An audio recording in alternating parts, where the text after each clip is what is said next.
how to deposit on Exness. Hey guys, welcome back.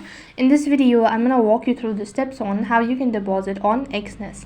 So then, to deposit funds or asset on Exness, all you have to do is just make sure to watch this video till the end.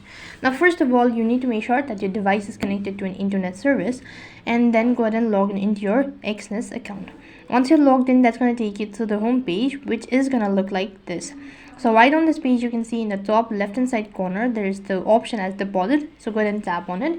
So basically, for the deposit field, you have to link your payment source or a bank account, credit card, whatsoever. So first thing, you have to verify, otherwise you won't be able to perform any sort of activity on the Exness application. So in my case, I'm not verified, so I'm unable to do any sort of activity.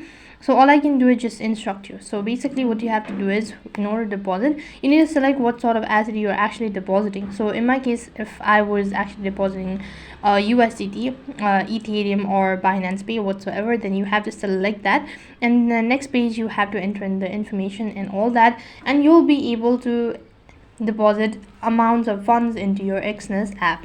So in this way, you can deposit amount of funds into your Exness app. That is all for this video. I hope the video was helpful. Make sure to like, share, and subscribe to our channel. Thank you for watching. See you in the next video.